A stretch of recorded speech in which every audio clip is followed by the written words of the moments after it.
Hello everyone, Wolferner25 here, back with another Warframe video. Today we're going to cover Valkyr, or Valkyr Prime. A lot of people like to call her Valkyrie Prime, or just Valkyrie, because she has a skin to where she has a tail. Does that mean that Valkyr is a dun-dun-dun furry?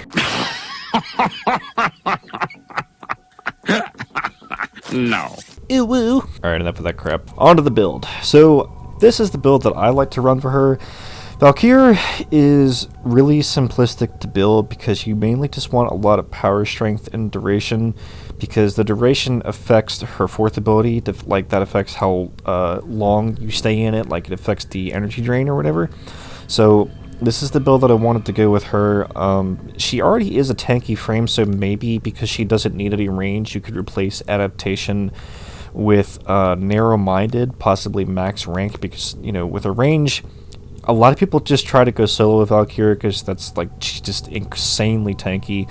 So about all the Umbral mods, I put an Umbral format into her because I really wanted her to just have a lot of armor, a lot of health, and a lot of power strength. So you could just use the regular version. If you want like a vanilla version of this, that's all I'm going to say. Just go for strength and duration like as best as you can. Give her as much armor as you can. Try and stack up her health just a little bit. You don't need too much, for the simple fact that she has 2,047 armor, along with the Arcane Guardian that I put on all my frames, which gives her 2,647 armor. The Arcane Strike that gives her more attack speed on the melee weapon that I use, along with her talents when she's enraged. Valkyr is she's not that tough to explain. She's not that tough to build. He's just trying to build for strength and giving her as much, I guess, DPS output as possible. So let's go over her abilities real quick and see how each of these mods affect it. So the ripline, Valkyr hurls forth a hook. If it hits an enemy, she pulls them to her. If it hits to range, she pulls herself to the hook's location. So if your range is reduced, I mean, you could use this like a quick mobility way. I never really relied on it too much. Most people are going to rely on her Hysteria, which is her fourth ability. Warcry is really, really good because, you know, if you have the build that I have, your range is 25 meters to your allies, so it makes them slow down nearby enemies, bolsters your attack speed, bolsters, I guess, her armor and other players' armor. I don't know why it doesn't say that in the main description of the ability, but it has the percentage increase there with the power strength that I have currently on her build. Third ability, I didn't rely on that too much because you're mostly you're trying to go ham pretty much. You're trying to go ham as much as you can, as fast as you can on as many enemies as possible with her talons, or just maybe if you're not in her Hysteria mode. So Valkyr unleashes her shield, stunning and damaging enemies around her. So I particularly don't find this too useful, because it's not because that she doesn't have many shields as it is, it's because her Warcry already slows down enemies, so I don't see much of a purpose trying to build for a paralysis build. I don't know what her augments are. We'll look at those in just a few minutes. Maybe my build isn't the best because of maybe there's an augment that I don't know about that I haven't looked into yet, but most people try to build around this, which is Hysteria. Valkyr is imbued with energy and becomes a ball of vicious rage.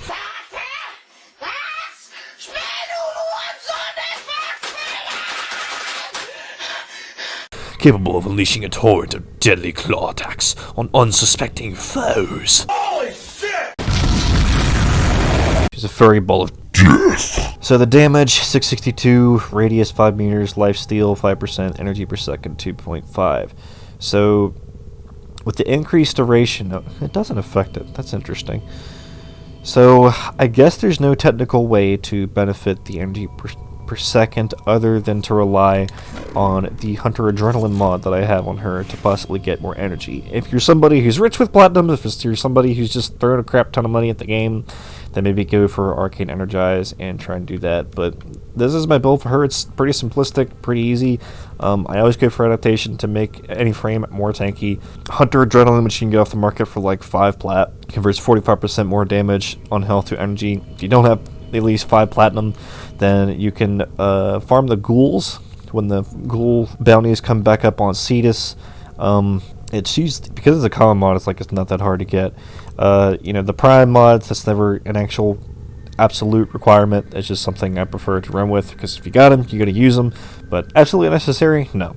Steel Charge. She's a melee focused frame, so definitely go for Steel Charge. I wouldn't really run with any other kind of particular aura because, I mean, she's melee based. You want more melee damage. So as for her claws, her prime talons, I still have yet to experiment around a lot with her because there's just other frames that get the job done better than her talons do. So what I've been thinking of maybe trying to do is build for a heavy attack because of the new way that the critical chance works in the games ×2 for heavy attacks. So when she does a heavy attack, she'll slam the ground almost like Baruch does, which is actually pretty cool. But I wanted as much attack speed as physically possible. So I had the Arcane Strike. So with the mods currently equipped is 1.95. So then top that with the Berserker, which is 75%, and then 40% from the Arcane Strike. She's getting like 3.25, 3.33 attacks per second.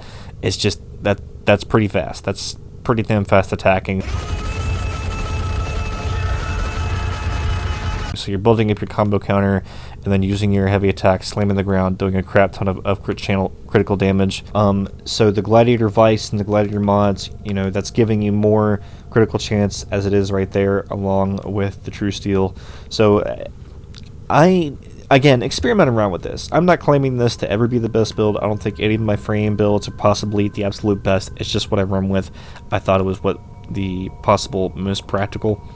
The Buzzkill Sundering Strike, maybe you could replace those with dual status mods to give her a more positive status. Rely on corrosive damage or whatever like most people do. But this was my build for her talons. So let's go check out what augments were for her because I never read into them with too much detail. New Loka has them. So Ripline augment. After using Ripline, the next 4 Riplines will have no energy cost while airborne. See, it's while it's airborne. I wouldn't rely on that. Maybe if you were on like a big map like Orvalis or Plains. Well, active Warcry's duration is increased by 2 seconds for each melee kill. Okay, that's actually not a bad... That would be reliable. And you could change out the armor mod with that. That's pretty good. Prolonged paralysis... Why can't I ever talk when I'm doing these freaking videos? English, motherfucker, do you speak it? Prolonged paralysis. Affected enemies are pulled towards Valkyr. And the stun duration is increased by 200%. So then you'd want to build from range, which is nah, because that's probably what it's based off of, is your power range of like pulling them in. So Eternal War though, that's I need to have to buy that probably from off the market and experiment around with that. That would be really good. Definitely recommend that. Hysterical Assault, Hysteria Augment, aim and then attack to leap onto enemies up to 50 meters away. I've seen that. I remember watching a video on that from Quite Shallow. So personal preference, I wouldn't go for that. I would just go for Eternal War. That would be pretty good. If it's 2 seconds for each melee kill, that's definitely pretty good because that would be everlasting Warcry. You would never have to worry about recasting it, worrying about energy or anything like that. That's a definite must. I would definitely pick that up. Hysterical Assault, you can do that with Twin Basilisk, which you can like get from I think it's like Grenier Labs in your dojo or from the market. Definitely go for Eternal War. So of course, as usual, once I get done explaining everything, there's going to be some footage afterwards that follows.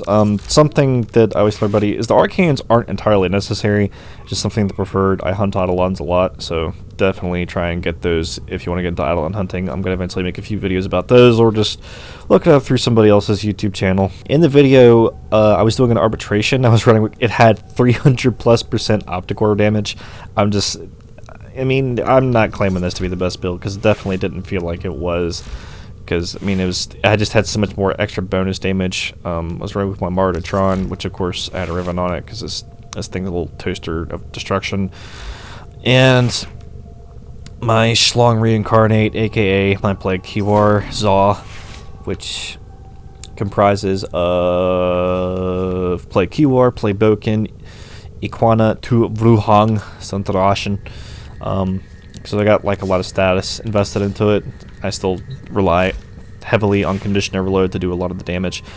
Run Zeneric with your focus class because of Energy Pulse. Energy pickups grant 50% additional energy over 5 seconds. Energizing Dash. Void Dash creates a zone of energy for 8 seconds. Allies passing through the zone gain 5 energy per second.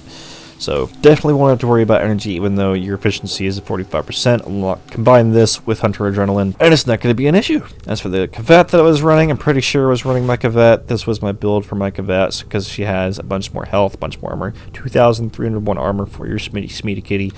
You want these mods. I need to start mentioning this in each of my video. Get Tech Enhance and Tech Assault.